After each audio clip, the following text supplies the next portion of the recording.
Շարունակվում է եթերը սիրելի հեռուստադիտողներ, ինչպես խոստացել ենք այսօրվա ընթացքում դեռ կանդրադառնանք կինոնորություններին, բայց մենք ունենք ավելի հետաքրքիր, ավելի ուրախալի նորություններ սպորտ աշխարհից։ Այո, եւ մեր տաղավարում է մեր գործընկեր Արմեն Գարամյանը։ Բարի լույս։ Բարի լույս։ Ինչ նորություններ ունենք սպորտային աշխարհից։ Դե գիտեք, Ծանրամարտի Եվրոպայի առաջնությունները շարունակվում այս օրերին Մոլդովայում եւ Հայաստանը 4-րդ մեդալը նվաճեց երկամարտում, առայժմ ոսկի չունենք, բայց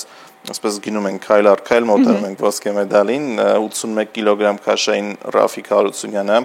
նվաճեց 1 փոքր արծաթե եւ երկամարտի արծաթե մեդալ, ասել է թե Եվրոպայի փոխ-չեմպիոն դարձավ,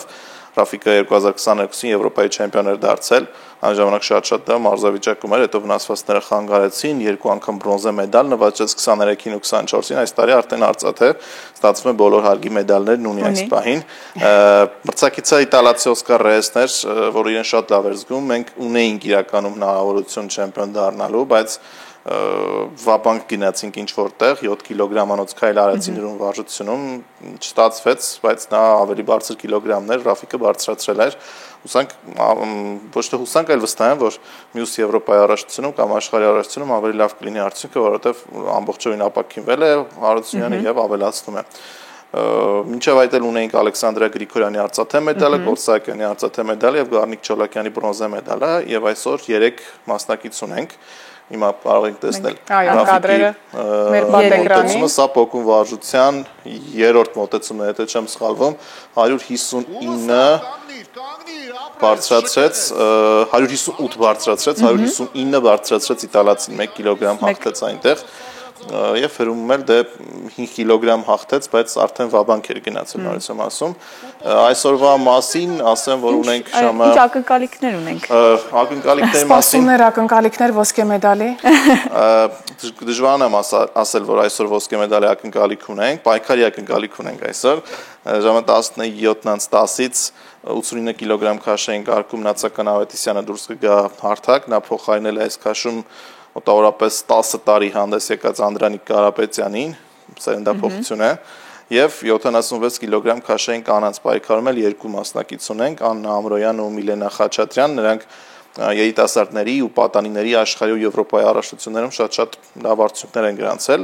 տարբեր հարգի մեդալներ են նվաճել, բայց մեծ ասակների առաջնություններում դեռ մեդալ չունեն, հուսանք նրանք երկուսով այսօր կլինեն պատվո հարթակին։ Իսկ այս քաշային կարգում են եղել, թե նաև նրանց մոտ է քաշային կարգի փոփոխություն։ Չէ, նրանց մոտ չի եղել փոփոխություն, ուղղակի նրանք հանդես են եկել երիտասարդների ու պատանիների, քանի որ իրականում երիտասարդ են։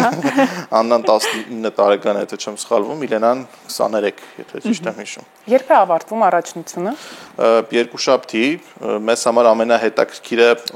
ասես ճիշտ չի ասել ամենահետաքրքիրը, բայց ոսկե ակնկալիքները առջևում են, որովհետև 109 կիլոգրամ քաշային Գարիկ Կարապետյանն ու Սիմոն Մարտիրոսյանը այնտեղ են։ Սիմոնը աշխարհի կրկնակի չեմպիոն է, կրկնակի օլիմպիական խաղերի մեդալակիր եւ Կերծանր քաշային Վարազդատ Դալայանը կասկած չունենք, որ մեկական մոտեցում անի Վարազդատը կդառնա Եվրոպայի չեմպիոն, որովհետեւ մրցակից չունի, այնպես որ այդտեղ ոսկին սպասում ենք եւ Սիմոնենց քաշում 2 հայի միջև ընթանալու ոսկե պայքարը։ Հուսամ երկուշաբթի օրը կհանդիպենք եւ կամ փոխենք։ Երեքշաբթի հանդիպենք եւ երեքշաբթի կհանդիպենք եւ կամ փոխենք։ Երկուշաբթի եկեք պայմանավորվենք, որ ոսկե անպայման երկուշաբթի էի աշխատանքի, այդ իսկ պատճառով ասեցի։ Եվ զրույցն ամփոփելով, քանի որ զրույցից առաջ իհարկե մենք կսպասենք մեր հայրենակիցների հաղթանակներին, որպեսզի լուսաբանենք, բայց քիչ առաջ խոսում էինք կինոնորություններից, եթերից առաջ Արմենը մեզ հարցնում էր ձեր սիրելի հայկական ֆիլմը։ Հիմա Արմեն, քո սիրելի ֆիլմը, չէ, չես լսում հարցը, խնդրում եմ, ինչի՞ վերջ։ Քո սիրելի ֆիլմը, որը պատմում է մարզիկի կենսագրության մասին։